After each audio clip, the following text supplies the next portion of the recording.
respeito do livro de 2 Crônicas, nós falamos a respeito de o que fazer quando nós não sabemos o que fazer, né? E nós vimos lá então como o rei Josafá procedeu quando ele não sabia o que fazer. E hoje nós vamos falar algo a respeito de domínio próprio. Então nós vamos ler o nosso texto base, e o nosso texto base então está em 1 Coríntios, capítulo 6, do verso 12 ao verso 17. Coríntios, não é Coríntios, é Coríntios 6, de 12 a 17. Amém? Você pode acompanhar ali na projeção. Diz assim: todas as coisas me são lícitas, mas nem todas convêm. Todas as coisas me são lícitas, mas eu não me deixarei dominar por nenhuma delas. Os alimentos são para o estômago e o estômago para os alimentos, mas Deus destruirá tanto estes como aquele. Porém, o corpo não é para a impureza, mas para o Senhor, e o Senhor para o corpo. Deus ressuscitou o Senhor, e também nos ressuscitará a nós pelo seu poder. Não sabeis que vossos corpos são membros de Cristo? E eu, porventura, tomaria os membros de Cristo e os faria membros de meretriz? Absolutamente não. Ou não sabeis que o homem que se une à prostituta forma um só corpo com ela? Porque, como se diz, serão os dois uma só carne.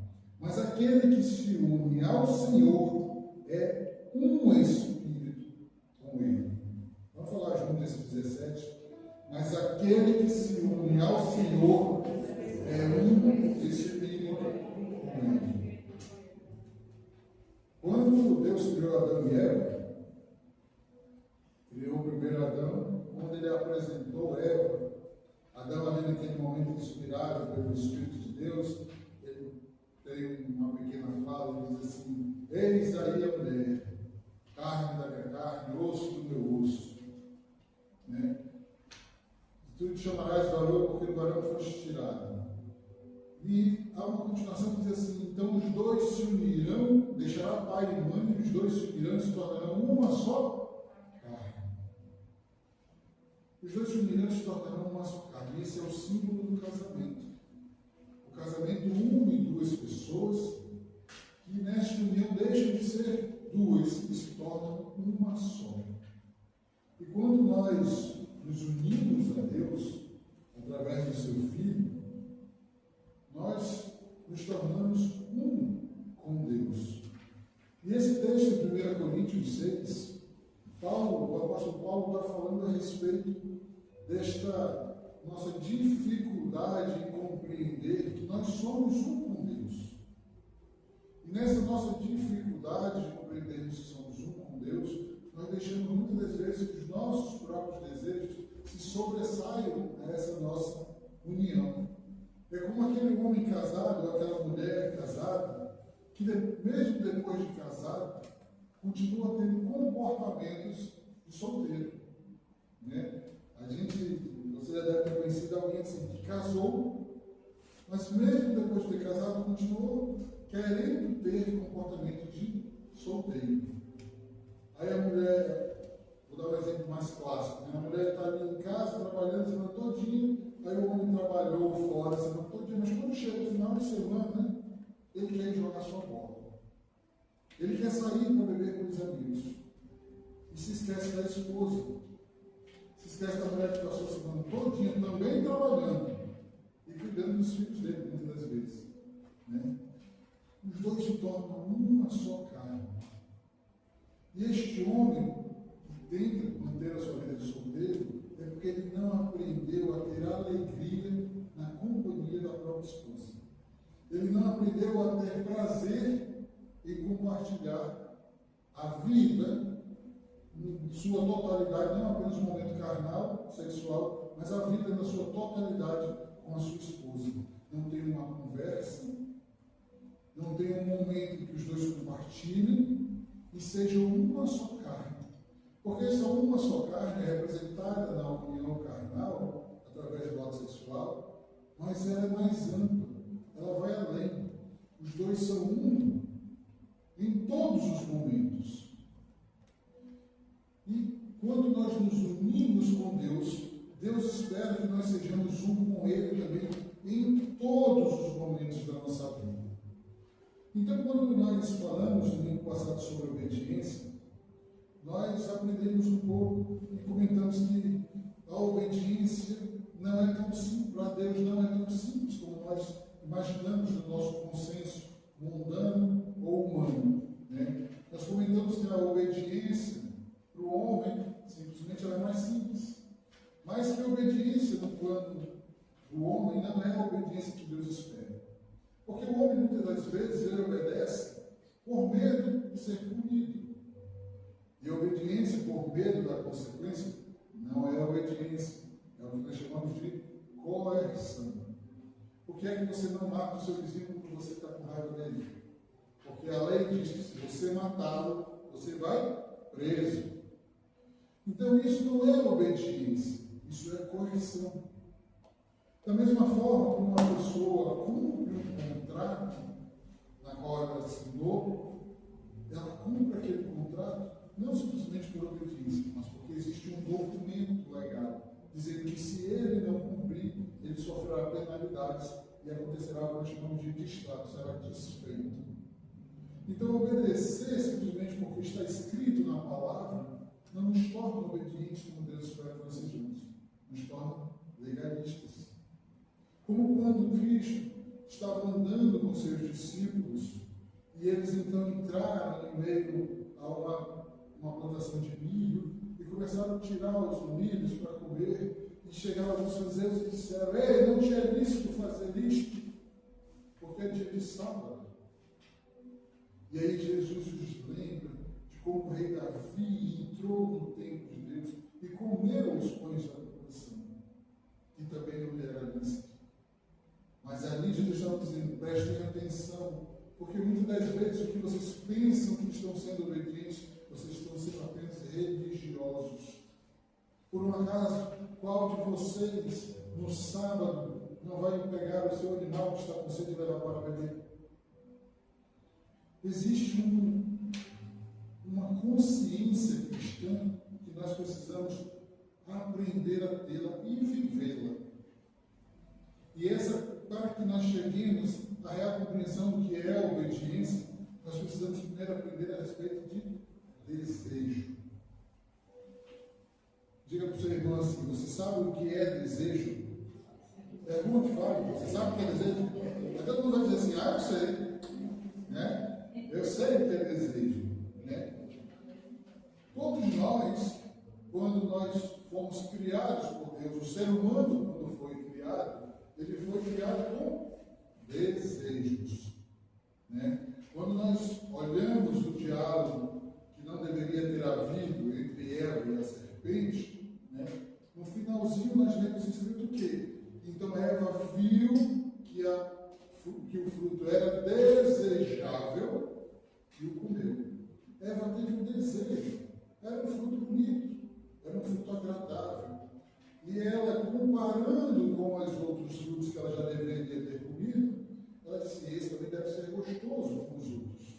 Ela desejou o fruto, porque nós, além do nosso livre-arbítrio, nós só temos o livre-arbítrio porque nós temos desejos. Porque ninguém vai tomar decisão se for pré-programado como um robô. Né? Os computadores são programados. Eles dão uma aparência de tomar uma decisão própria, mas não tomam, porque todas as opções já foram programadas neles. Então, quando Deus nos cria, Ele nos cria com o livre-arbítrio, mas também com desejos. Então, esses desejos, muitas vezes, se sobrepõem à nossa obediência a Deus. Mas quando nós dizemos assim: Senhor, eu te aceito como meu Senhor e Rei, nós estamos dizendo assim: Senhor, a partir de hoje eu quero seguir as tuas regras. Não é isso? Nós dizemos assim: a partir de hoje o meu desejo vai vai ser subjugado ao teu querer. A partir de hoje, tudo aquilo que eu vou desejar deve estar de acordo com a tua palavra. Então, esse nosso buscar, esse nosso desejo, ele é natural. Não pense você que não é natural você desejar as coisas. Porque tem gente traumatizada na vida que quando chega a certo ponto, ela que quer algo, ela se lembra dos seus traumas e diz, não, eu não mereço tal coisa. E aí ela não se vê no direito de ter tal coisa. Mas você tem sim, naturalmente, o direito de desejar as coisas. O ponto é o que você deseja e como você deseja, o porquê você o deseja. Então, quando Jesus nos chama, ele nos chama para nós o seguirmos. Né? Essa semana nós estávamos discutindo que muita gente se diz cristã. Né? Muita gente se diz, não, eu sigo a Cristo. E a discussão é que a vida por si só, ela já é boa. A vida já traz as suas dificuldades e as suas aflições. E quando Cristo diz assim, pegue a sua cruz e me siga, esse pegue a sua cruz é além das dificuldades da vida. É um algo a mais. Porque o crente e o descrente, todos nós temos dificuldades, amém? Né? Todos dois têm dificuldades. Seja crente ou descrente. Então, o pegar a sua cruz é além das dificuldades. O pegar a sua cruz é, não, a partir de hoje, no dia difícil, quando eu tiver que tomar uma decisão, eu não vou mais tomá-la como eu tomaria antes, segundo os meus próprios desejos, mas eu vou tomá-la segundo a vontade de Deus. E aí, nós então começamos a compreender que a nossa vontade, ela está submissa à palavra e à vontade de Deus. E mesmo que isso seja algo intrínseco a nós, esse nosso desejo, nós temos que aprender a submeter à vontade de Deus. Se nós abrirmos as nossas Bíblias em Gênesis capítulo 4, do verso 1 ao verso 11, nós vamos encontrar uma historinha lá, muito conhecida. A história de Caim e Abel. Né? A história de Caim e Abel é uma história que todos nós conhecemos. Qual é salteado? Como diz o ditado. Existiam dois irmãos, um chamado Caim, que significa vindo da terra, e um outro chamado Abel, que significa solto, temporário. Caim era lavrador, arava a terra. E Abel era pastor, cuidava dos rebanhos. E naquela época não existia lei. Não tinha nada escrito. Deus ainda não tinha inspirado a Moisés. Deus não tinha nenhum código. Nem na humanidade existia ainda algo escrito. A escrita ainda não existia. O povo ainda era pouco sobre a terra. E não dava nem tempo de nós termos criado como humanidade, como civilização, um código ético-moral, porque não tinha tempo para isso. O que hoje nós conhecemos como códigos de ética e moral foi sendo criado ao longo do tempo da convivência do homem em sociedade para que nós não nos matássemos uns aos outros. Mas naquela época não existia nada. Estava todo mundo novinho. E aí ali estavam os dois. Já havia a prática de ofertar a Deus. Então um dia os dois chegam e vão, vamos ofertar a Deus, porque aquele era o dia de ofertar a Deus. E Caim leva os frutos da terra, e Abel leva os frutos do seu rebanho. Ambos obedeceram ao propósito daquele dia, o dia da oferta.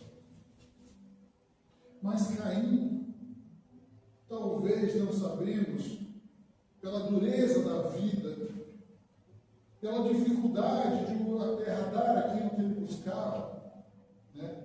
Como eu estava comentando esses dias com o Daniel, ontem e hoje, eu estou lá, plantei uma hortinha lá de couve, fiquei feliz começaram a nascer só outro dia, e eu todo dia de manhã vou lá, de tarde vou, molho, cuido, tudo, mas arranco as outras ervinhas, tudo nascendo junto. Um dia eu acordo todo feliz para olhar, tudo comido, cheio de lagarto. Então talvez caindo nessa dificuldade, ele morava numa região que é árida, que era uma região difícil, teve que tirar muitas pedras, arar a terra. Nós não sabemos se ele tinha que carregar água por muitos quilômetros para regar aquela plantação. Mas enfim, ele chegou e não deu para Deus o seu melhor.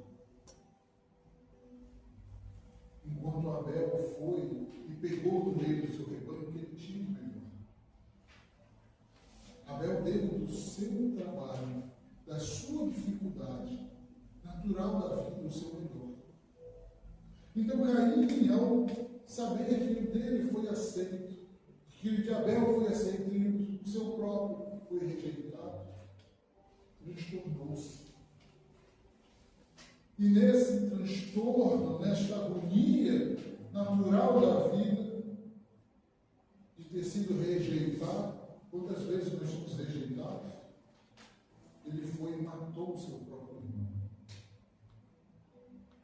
E nesse matar o próprio irmão, Deus chega para ele e pergunta o que ele havia feito. Porque Deus já sabia. E a resposta dele, ainda mal criado, ainda transtornado, diz assim: por acaso sou eu o vigia do meu irmão? Por acaso sou eu o babado do meu irmão? Como se ele estivesse dizendo assim: por acaso tu não és Deus e sabe todas as coisas? Preciso eu estar falando aqui onde ele está? Ele tinha matado o próprio irmão. E Deus, antes de puni-lo, Deus faz um ensinamento a Caim. Ele diz assim: Caim, presta atenção no que eu vou te dizer. Verso 7. Se tu procederes bem, não é certo, não é óbvio que tu serás aceito. Mas, porém, se todavia tu procederes mal, se tu fizeres o que é mal, o desejo de fazer o mal vai repetir. E esse desejo, ele está pronto para se tornar uma ação, está pronto para se tornar, se transformar em ação. E uma vez esse desejo ruim transformado em ação, ele ganha um novo nome e chama-se pecado. As dificuldades da vida existem para todos. Da mesma forma que Caim deveria ter suas dificuldades como lavrador, Abel também devia ter. Porque naquela época também os animais precisavam de pasto. Naquela época também os animais precisam de água. Os animais também são afligidos por feras do campo. Ou não nos lembramos de como Davi diz, quando tomava conta dos rebanhos de seu pai: eis que veio o leão e eis que veio o urso. Nós não sabemos se Abel teve que lutar contra ursos, lobos e leões. Mas Deus diz para nós, Ele diz para cada um de nós: se procederes bem, serás aceito. O desejo de fazer o bem ou fazer o mal está dentro de cada um de nós. Diga ao pessoa que está do seu lado assim: o desejo de fazer o bem ou o mal está dentro de você. E nós podemos observar nesse pequeno diálogo de Deus com Caim, que mesmo não havendo nada escrito, há no homem uma consciência em sua natureza. Porque Deus diz para Caim: se procederes bem, serás aceito. Mas se procederes mal, sofrerás a consequência. Então, já há no homem naturalmente uma consciência, uma ética natural de saber o que é certo e errado, de saber a diferença entre o bem e o mal. Essa diferença Paulo nos ensina quando ele, logo no início, no capítulo 1 do livro de Romanos, quando ele diz a respeito da depravação dos homens. Ele diz assim, em Romanos, capítulo 1, verso 18: Ora, a ira de Deus se revela do céu contra toda impiedade e perversão dos homens que detêm a verdade pela justiça. Ou seja, Paulo está dizendo assim, olha, a ira de Deus se acende contra nós, como seres humanos, quando nós, querendo fazer o mal, desvirtuamos e omitimos a verdade. Portanto, o que de Deus se pode conhecer é manifesto entre nós, porque Deus se manifestou. Porque os atributos invisíveis de Deus, assim o seu eterno poder, como também a sua própria divindade, claramente se reconhecem desde o princípio do mundo. Paulo está dizendo assim, olha, Deus se mostra desde o princípio do mundo, sendo percebidas todos esses atributos por meio das coisas que foram criadas. Tais homens, nós, como humanidade, por isso nos tornamos indesculpáveis. Porquanto, tendo conhecimento de Deus, não glorificamos a Deus, nem lhe rendemos graças. Antes, tornamos nulos os nossos próprios raciocínios, obscurecendo o nosso próprio coração insensato.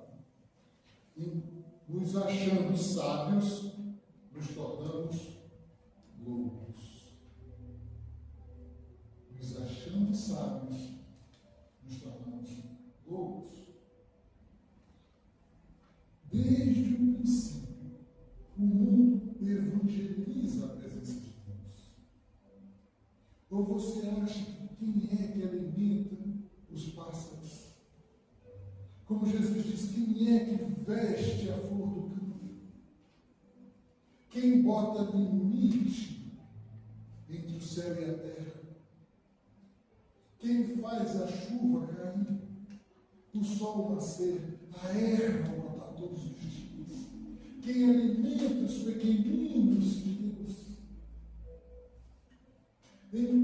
Basta você olhar para o lado, parar por um instante e olhar para o lado, e você vai notar a existência de Deus.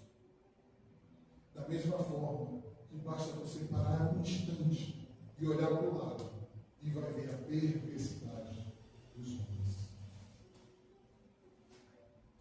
Então, nós temos naturalmente uma consciência do que é certo e errado. Assim como naturalmente nós temos desejos. Mas muitos de nós não compreendemos como controlar esses desejos. Nós não compreendemos de onde vem essa vontade de fazer o errado, de pecar. E aí, quando nós pecamos, nós, como homens e mulheres naturais, voltamos ao Éden e dizemos, não, foi a mulher que deste, foi a cobra. E empurramos a culpa para o outro. E nesse empurrar a culpa, nós dizemos, não, Senhor, tu me conheces. Eu luto contra esta vontade, mas eu fui tentado. Foi o tentador. Foi a tentação que me fez cair. Eu até estava indo bem. Não copicei mais a mulher do vizinho. Mas em compensação, eu estava um dia parado e passo uma moça que me sai. Aí foi a minha queda. Eu estava até me controlando, mas aí o meu amigo veio fumar do meu lado. E aí, só um cigarrinho não faz mal. Nós temos esta tendência de tirar de nós mesmos a nossa responsabilidade quando nós erramos.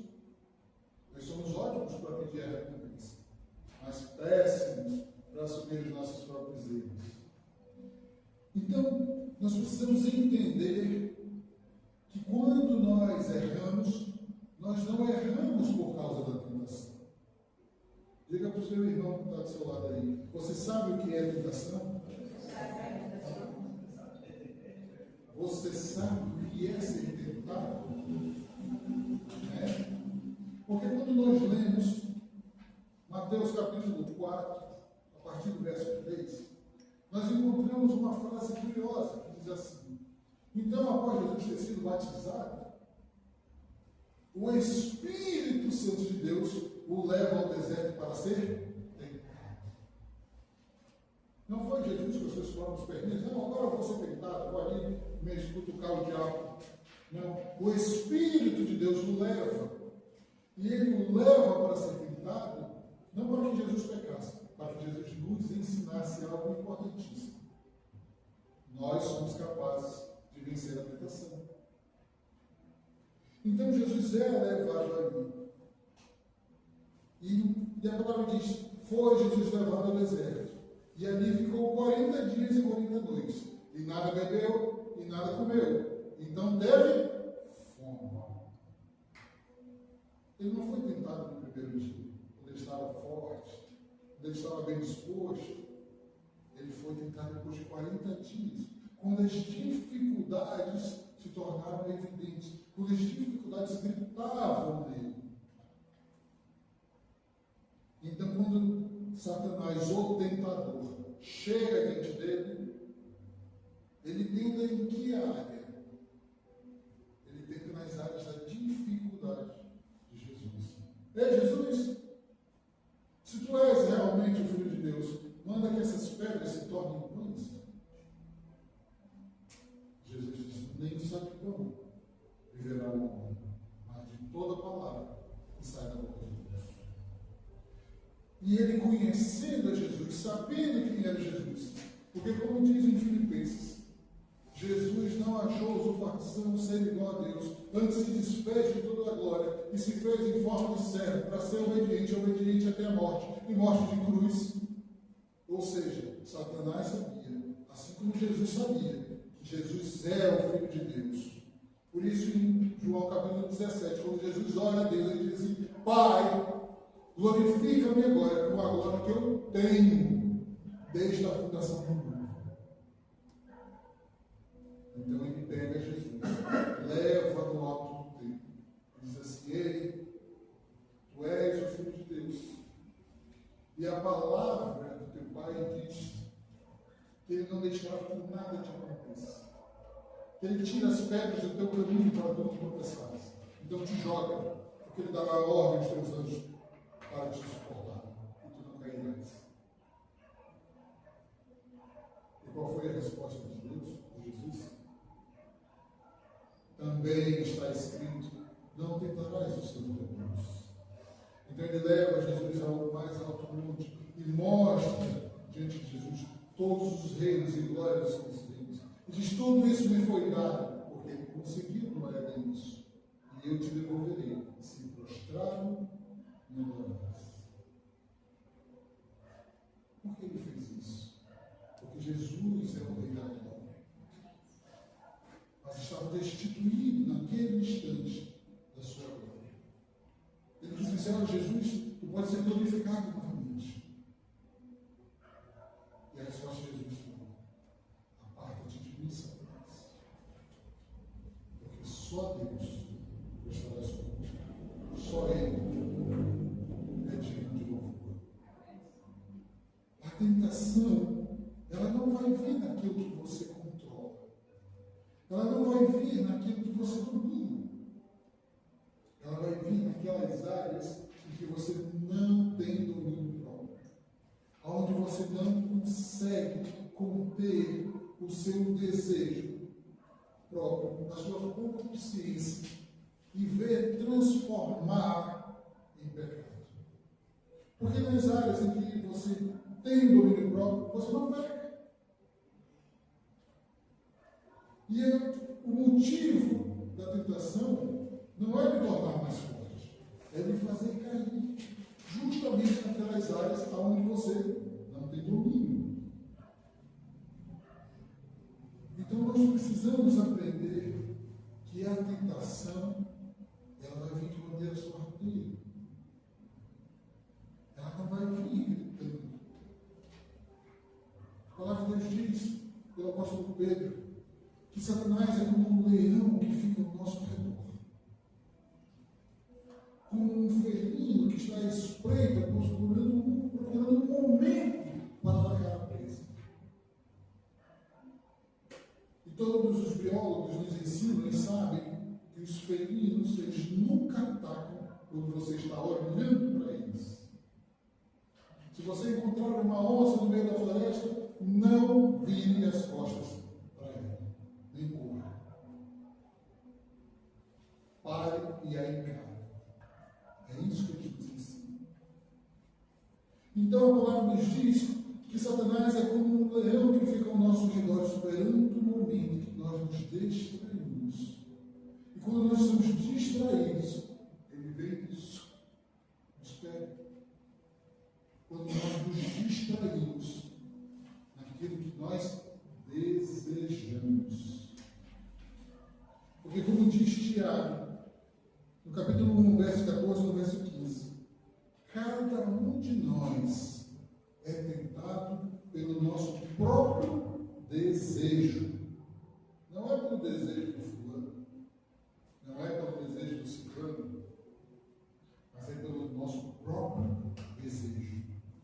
E quando este o atrai e seduz, preste atenção no que está dizendo Tiago, pelo nosso próprio desejo, quando este, o desejo, nos atrai e seduz. Porque também há um momento para pecar. Ninguém trai o seu cônjuge com todos olhando. Lembra daquele ditado que diz assim, a ocasião faz o ladrão? É mais ou menos isso.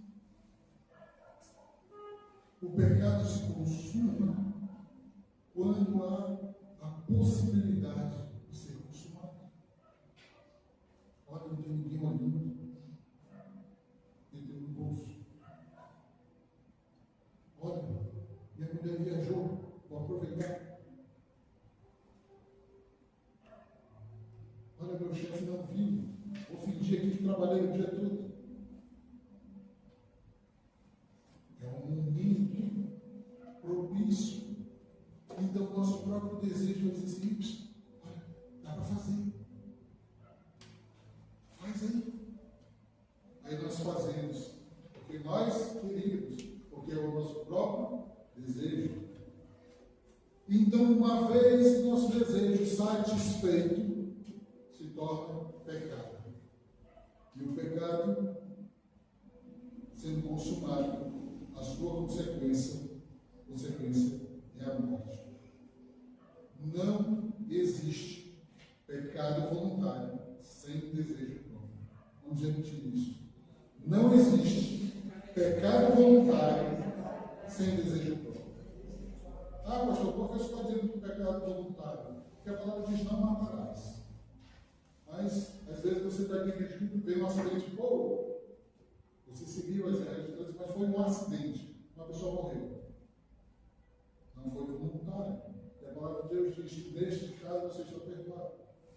Mas o pecado voluntário, aquele que o seu desejo gritou para que você fosse lá e consumasse, esse só existe porque você quer.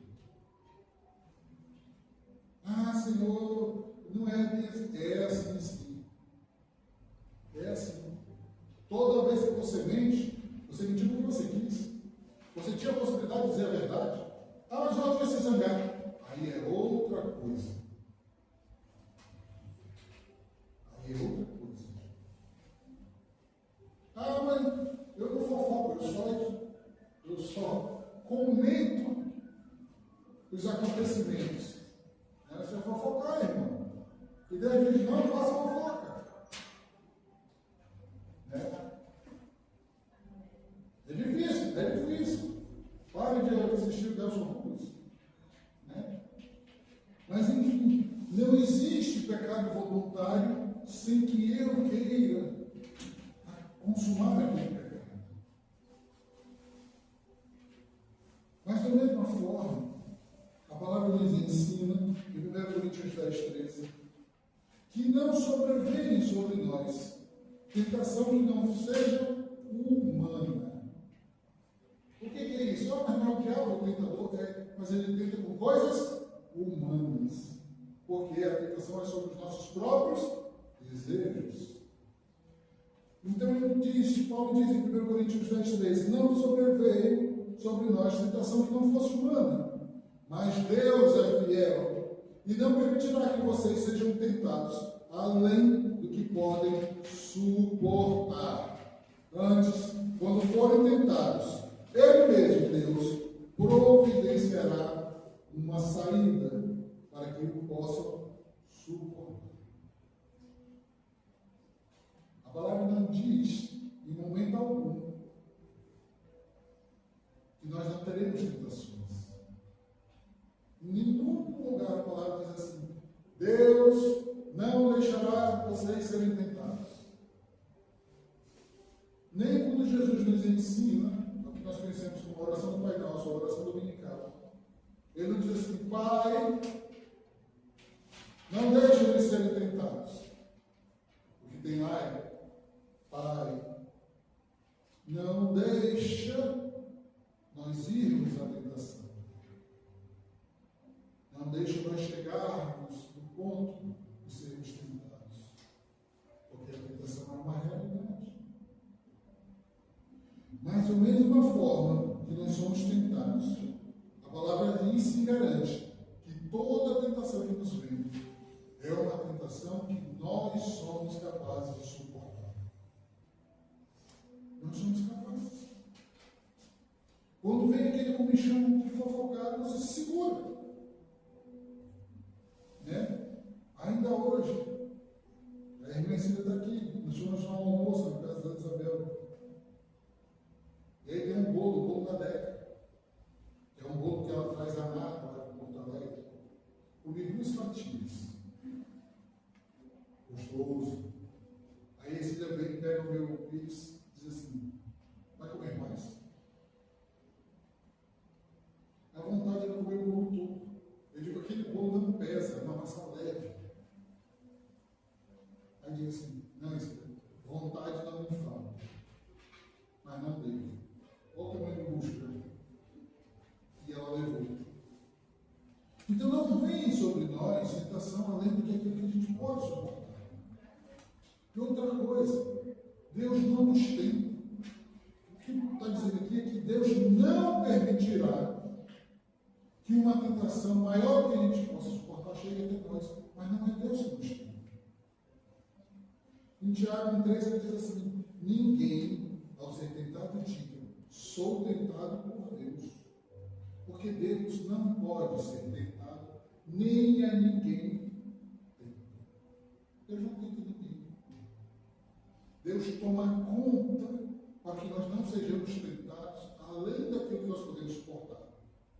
E uma vez tentados, Deus providencia o escape. Então, todas as vezes que você é tentado, você não pode nem dizer que não tinha uma saída.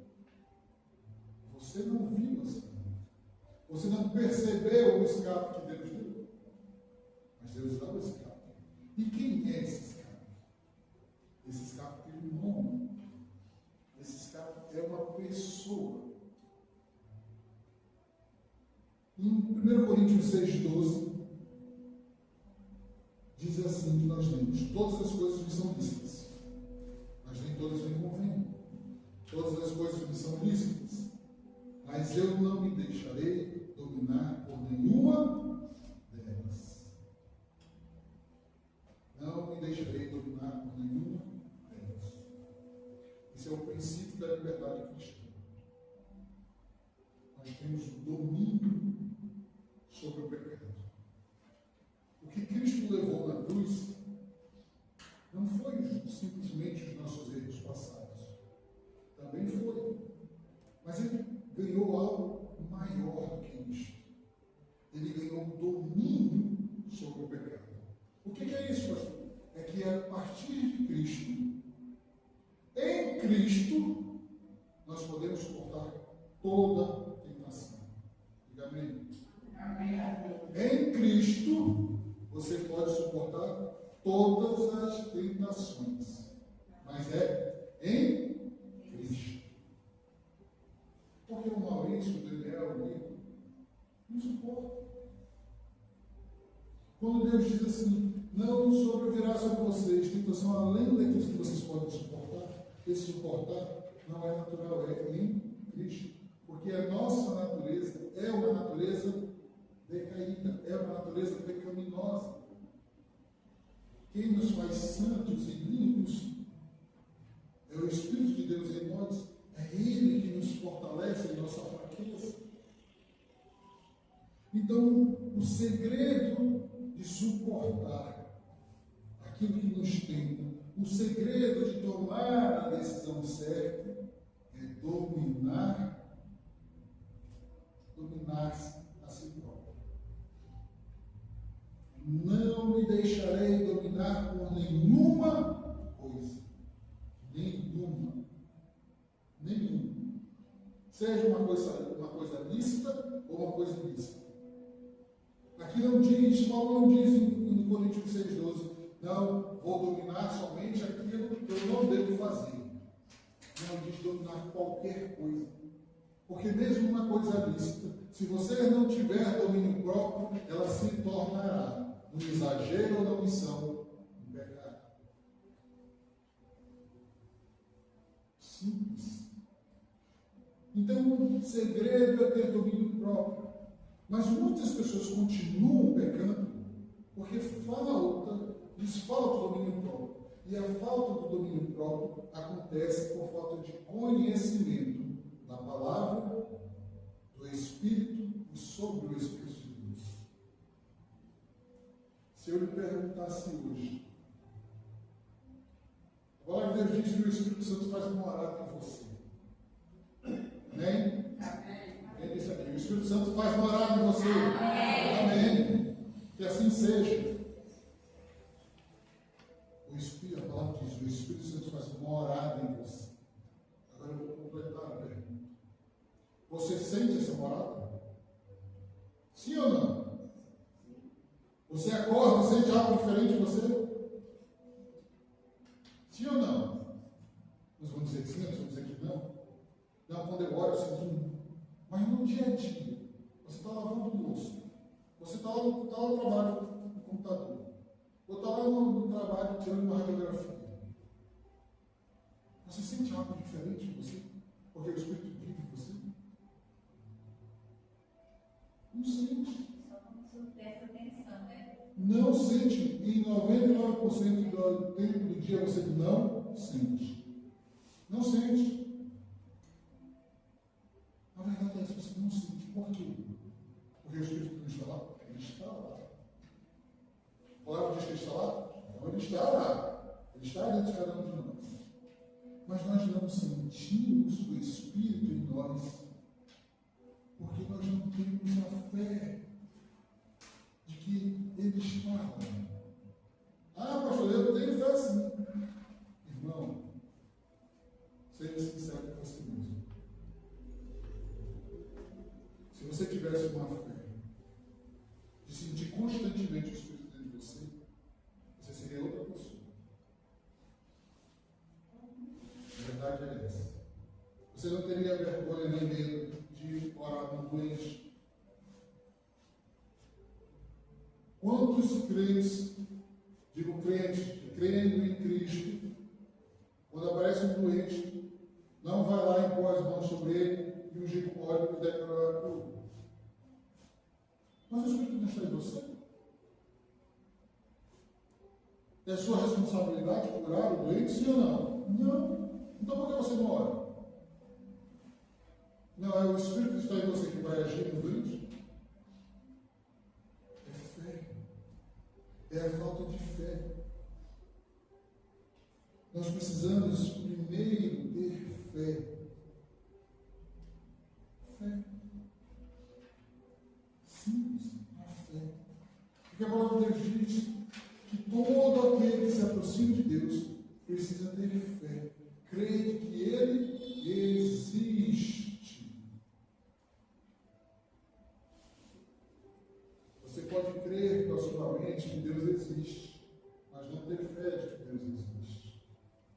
Porque o próprio Tiago também diz assim: você crê que Deus existe? Muito bem.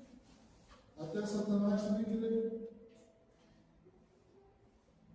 A fé é algo além. E por que nós estamos falando de fé e domínio próprio? Porque se você não tiver fé, que o Espírito está em você, em cada um de nós não poderemos acreditar também no que diz Gálatas 5:22. E o que diz Gálatas 5:22? Que os frutos desta morada em nós, a evidência de que o Espírito está em nós, são 9 comportamentos que nós precisamos exalar, que nós precisamos viver. E quais são essas ações que nós precisamos viver, demonstrar, que é a prova de que o Espírito está em nós? É curar enfermos? Não. É fazer milagres? Não. É andar sobre a água? Não.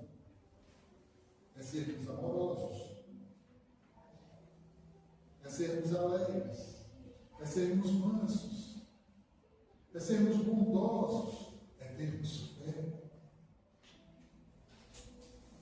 E lá no último, é termos domínio próprio. A pessoa se diz cristã, crente em Cristo, mas não tem domínio próprio. A pessoa se diz cristã, mas crente em Cristo, mas não ama. Não, eu só amo os meus, os considerados, os consanguíneos, os meus amigos que me fazem bem. E se esquece da palavra de Jesus: vocês que fazem isso, que diferença há entre vocês e os discípulos? Eles também fazem a mesma coisa. O difícil não é amar quem me faz bem ou quem é seu parente. O difícil é amar o seu inimigo. O difícil não é fazer bem para o seu filho. O difícil é fazer bem para aquele que lhe prejudica. O difícil não é orar por quem você ama, é orar quem você odeia. Então, em Gálatas 5:22, lá diz que um dos frutos do Espírito é o domínio próprio. E é este domínio próprio, através da presença do Espírito em nós, que nos faz resistir a toda tentação e não consumarmos o nosso próprio desejo em pecado. Portanto, todos os dias, quando nós oramos, nós temos que pedir uma coisa. Você pode pedir pão, você pode pedir roupa, você pode pedir para ganhar na ligação, você pode pedir uma cura, está tudo bem. Não vai estar errado. Mas lá em Atos 2:38, tem um segredo que diz assim: então, vós, quando vocês se convertem a Cristo, vocês são batizados em nome do Pai, do Filho e do Espírito Santo. E então vocês recebem o dom do Espírito. O Espírito Santo na nossa vida, ele é um dom. E como dom, ele é um presente, ele é uma dádiva. E como dom, ele pode ser aperfeiçoado.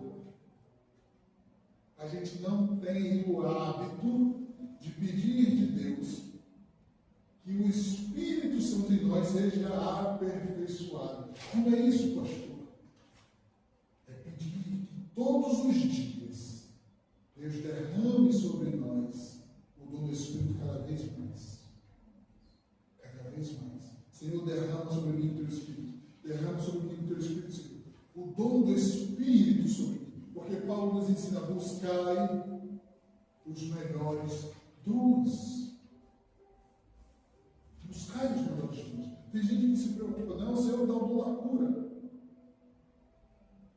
Não quer curar ninguém. Quer a glória de ser instrumento de cura. Não quer aparecer. Chama o fulano de tal, ele ora e cura.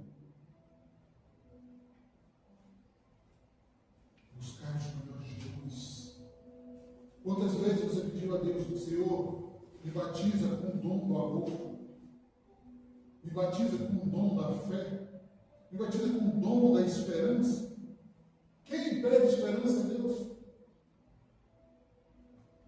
Eu não conheço ninguém que um dia chegou para mim assim, vai orando, pedindo a Deus esperança.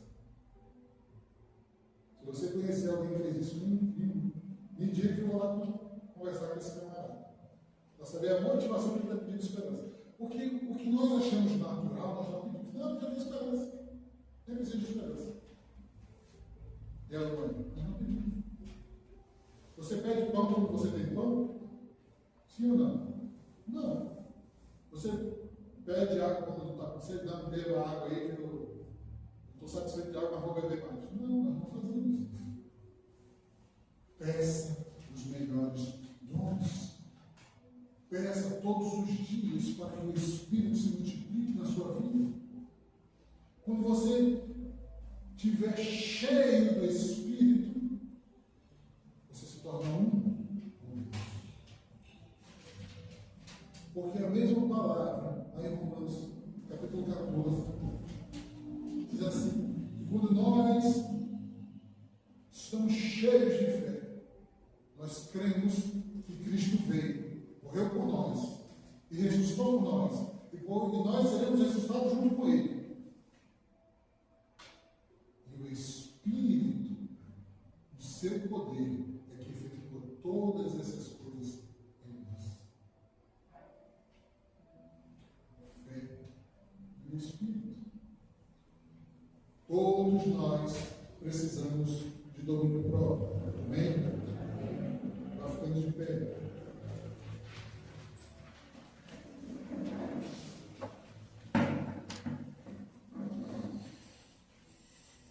Os alimentos são para o estômago e o estômago para os alimentos.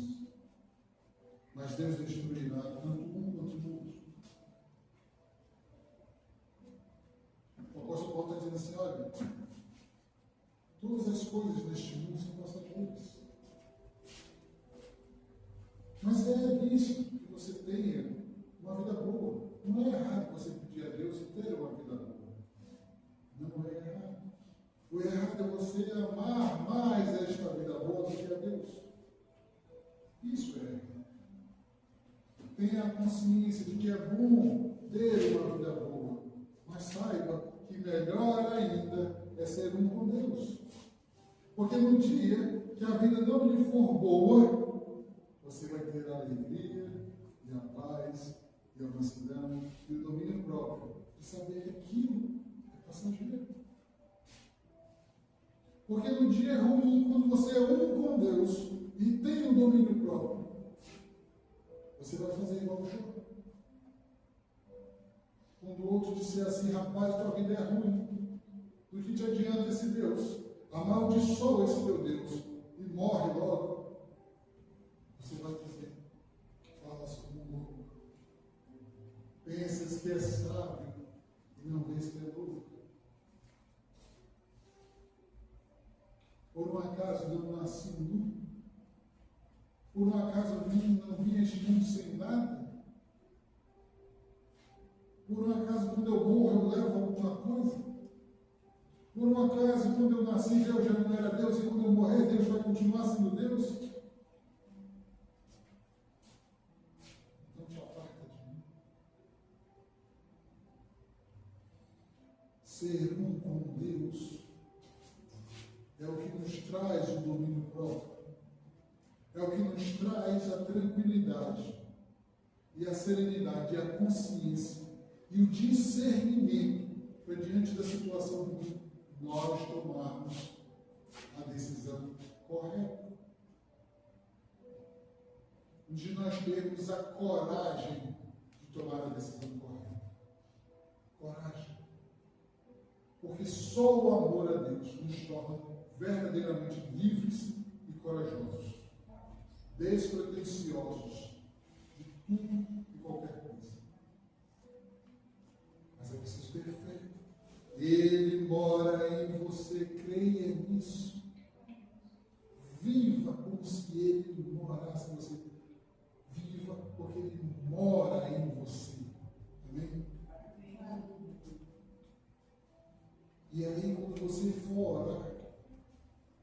orações, Senhor, que os frutos do teu Espírito, que está em mim, se manifestem.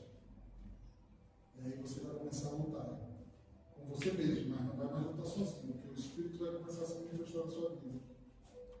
E aí, quando vier aquela vontade de dar aquela resposta troncha no trânsito, de xingar aquele cidadão que trancou, você vai abençoá-lo. Ele vai lhe trancar, você vai dizer: Deus lhe abençoe, irmão, que Deus lhe dê discernimento e habilidade para dirigir melhor. Quando vier aquela vontade de dizer assim: onde foi que eu amarrei meu burro quando casei com este homem? Você vai dizer: não, Senhor, obrigado pelo homem que me deste. Ele é turrão, mas é meu. Né?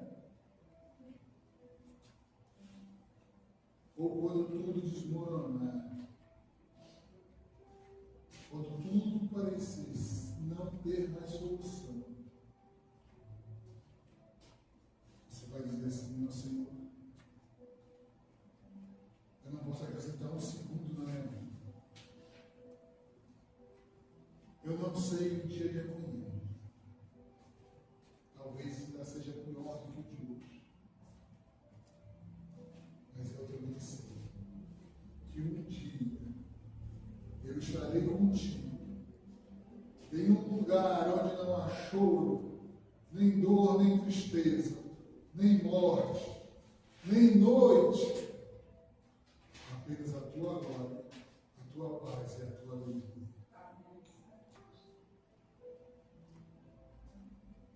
Feche seus olhos. Vamos orar a Deus. Pai, estamos na tua presença, Senhor. Estamos contigo e somos um contigo, porque o teu Espírito habita em nós, Senhor. Nós não temos dúvidas, Senhor. O teu Espírito habita em nós, Senhor. E te damos glória por isso. Mas também, Senhor, queremos te pedir perdão, Senhor, por todas as vezes que nos esquecemos que somos um contigo e tomamos uma decisão errada. E damos vazão aos nossos próprios desejos. E muitas das vezes esses desejos são pecaminosos e nós pecamos. E por pecarmos, apagamos um pouquinho do teu Espírito em nós. Mas, Senhor, tende misericórdia de nós. E nós te pedimos, Senhor, derrama o teu Espírito sobre nós. Derrama, Senhor, o teu Espírito sobre nós. Como tu disseste, Senhor, a mulher do poço, que é aquele que é um contigo, Pai. Tu faz morada nele e se torna como um rio que jorra águas vivas para a vida eterna. Nós queremos ser este rio, Senhor. Nós queremos ver este rio sair de cada um de nós, Pai. Nós queremos, Senhor, não só crer, mas sentir todos os dias que o teu Espírito está em nós, Pai.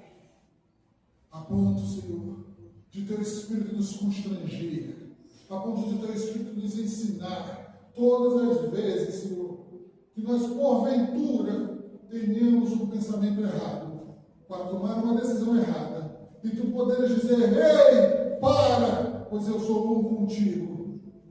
E isso não é certo. Abre os nossos ouvidos, tira as escamas dos nossos olhos, Pai. Abre o nosso entendimento, Senhor, para que possamos ouvir o teu Espírito que habita em nós. De tal forma, Senhor, que nós não sejamos mais os mesmos, mas sejamos a imagem e semelhança do Cordeiro. Que alcancemos, meu Pai, a estatura do varão perfeito, que é Cristo Jesus. Assim nós choramos, em nome de Jesus. Amém. Um abraço, pessoa.